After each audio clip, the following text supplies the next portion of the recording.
जी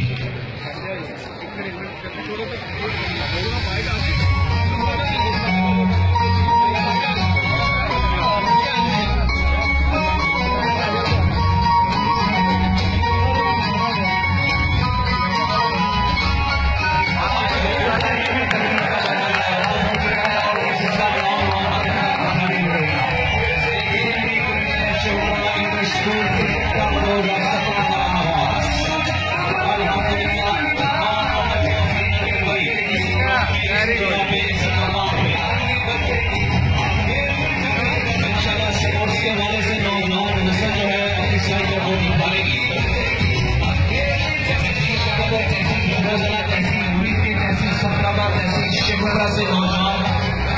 हिस्सा ले रहे हैं और क्रिकेट करने वाले से 3 लाख